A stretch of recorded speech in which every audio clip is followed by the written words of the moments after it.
Guys, it's been a busy day at the White House as President Trump and really the entire Trump administration is on fire as the FBI and Department of Justice say that there was no client list. There was never a client list and that Epstein took his own life and that's the end of it. Oh, and that you shouldn't have any questions after that. Yeah.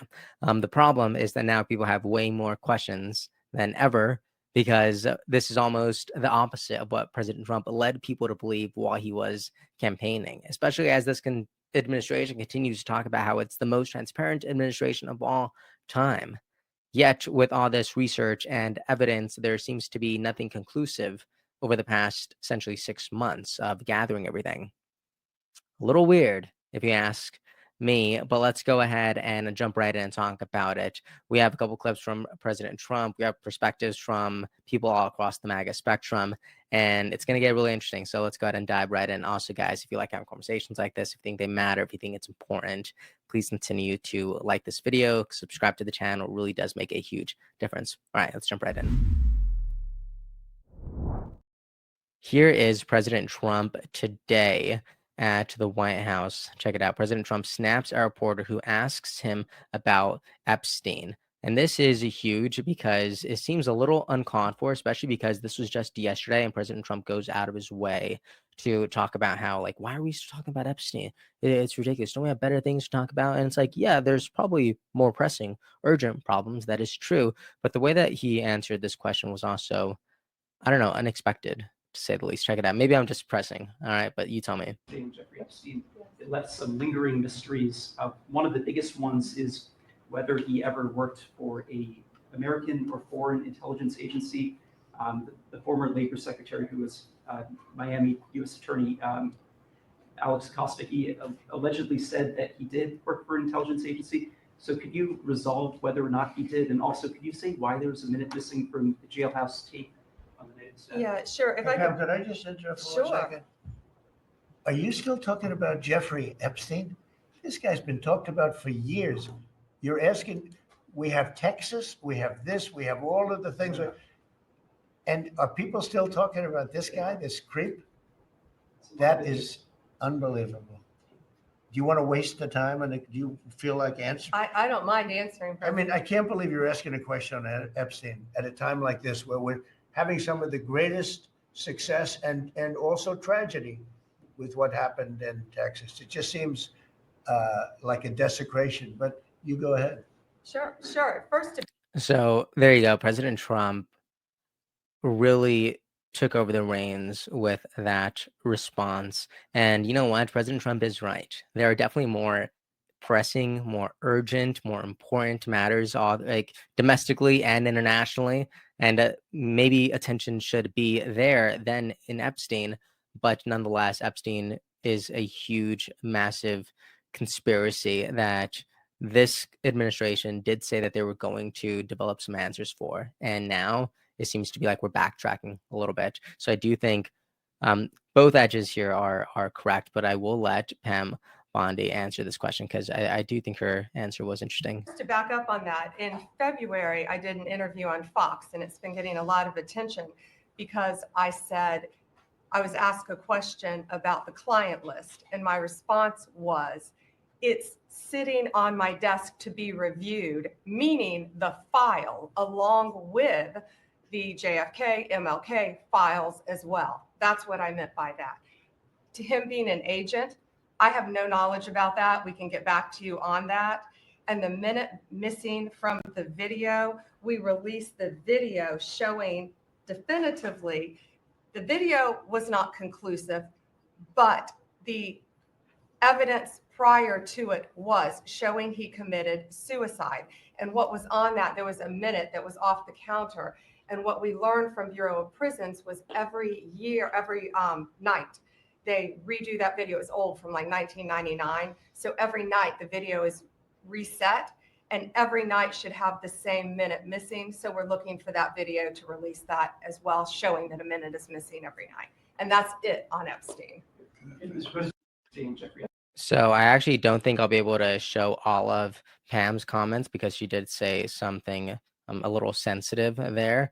But you could go ahead and find it. Liz Wheeler posted it. But speaking about Liz Wheeler, check this out. She was actually one of the people who were invited to the White House whenever the White House did this massive press thing when they invited a bunch of influencers out to the White House and they were handed these binders. And if you zoom in, it says the Epstein files phase one. And you have people like DC Drano here and Chaya, I believe is she's in charge of Libs of TikTok. She founded that. And this is Liz right there. And what I do think is interesting is she went on to say that Trump is massively misreading his base on this. So this is someone who was a part of this since essentially at the beginning of this administration, because I believe that was in January or February.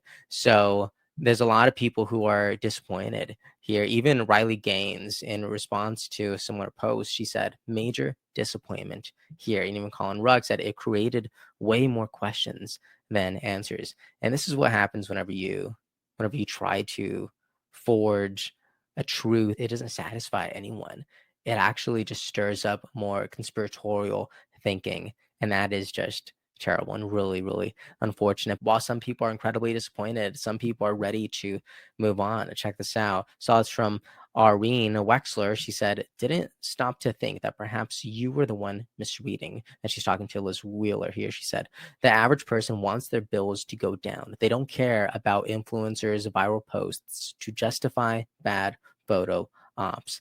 Even Charlie Kirk out here saying that the conservative movement needs to focus more time, energy, and focus on how Islam is rapidly taking over the West. And he's pretty much saying this in response to everyone else describing how disappointed they are because there is some division alongside MAGA right now that is hugely clear, and all this suppression is making people even more frustrated. Check this out. I saw this from Bitcoin memes, and it's this scene from The Office, kinda, right? Except Trump is stamped in where Pam Beasley is, and Trump is saying, "Stop talking about the Epstein list." And Michael Scott says, "You know what?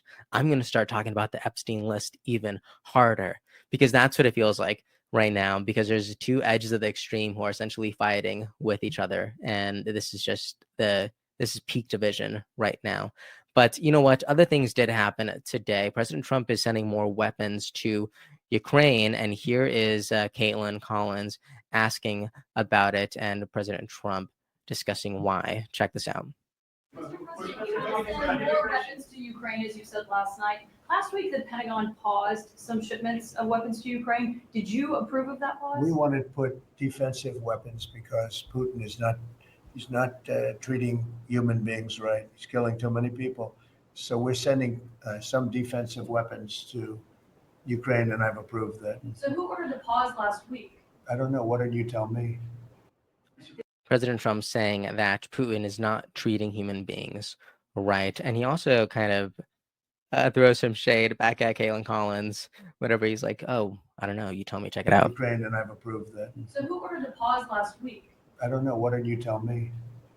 I think that's a question for the Kind of stuns her a little bit, but very interesting nonetheless. And we also saw this. This is actually making a lot of people on the right very upset, although some people are finding some sensibility here. President Trump is talking about a work program to allow people who are undocumented to continue to work in the farm, hospitality, and restaurant industries. So this is really fascinating. Check this out. There's no amnesty. What we're doing is we're getting rid of criminals, but we are doing a work program. Do you want to explain that, please? Yeah, this morning we talked about, of course, this was a top of mind question. This morning we talked about protecting the farmers and the farmland, but obviously this president's vision of no amnesty, mass deportation continues, but in a strategic way, and then ensuring that our farmers have the labor that they need. Secretary Chavez-DeRimmer has been a leader on this. Obviously, this comes out of the Labor Department, but moving toward automation, ensuring that our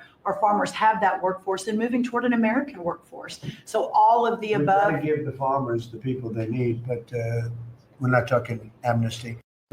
There we go. President Trump saying that we have to give the farmers the people that they need. And ultimately, you have to give them the people that they need so the American people could have the food that they need. So incredibly important. But I would love to close out with this one last thing. A lot of noise, a lot of a lot of not the best things happening in the world. But you know what? I think everybody could celebrate this. All right, look at this. TSA to let travelers keep their shoes on, ending hated rule. Look at this. Most passengers had been required to remove their footwear at checkpoints since 2006, a policy later eased only for members of trusted traveler programs. Guys, is this not huge? Anyone who goes to the airport every now and then, I think everyone gets a little sick of and tired of having to take off their shoes. I mean, I wear a belt and everything and all the time, and I just have to undo so much. I'm like, it's just ridiculous. So I'm happy to see this. The Transportation Security Administration is no longer requiring all travelers to take off their shoes at airport checkpoints. And I thought that was awesome. Charlie Kirk shared this. He said, no more taking off shoes at the airport. Now let's privatize and abolish the TSA. I don't know about that one. But I do agree saying, well done, Sec Noem and President Trump. This is huge. So I would like to end off with just this one closing thought about President Trump and Epstein and this entire story. I'd love to ask you, like, are people just being conspiratorial here, or is there genuinely more to this story? And what do you want to see? Do you want to see people continuing to push forward here? Do you keep pressing on, continue to up the heat, or are you ready to move on? Are there more pressing, more important things happening right now and not an ages old story? I'd love to know what you think about all this in the comment section. What do you agree with? What do you disagree with? Are you ready to move on, or are you just getting started? All right, I'd love to know. Please let me know in the comment section, and I'll see you guys next time. Please consider liking and subscribing. It really does make a huge difference. All right, I'll see you guys next time. Thank you. Episode's over already? Jeez, that was fast. Well, they say beautiful things do not last forever, but feel free to watch and listen to another one of these episodes if you're interested in those conversations as well. Also, this next part is huge. Make sure to obliterate that like and subscribe button and turn on the notification bell so you never skip a beat. I also have a newsletter where we dive into the news, politics, and ideas that shape our future. If you're interested in signing up, I'd really appreciate that. Anyways, that's the end of this episode. Thank you so much for watching and listening, and I'll see you next time.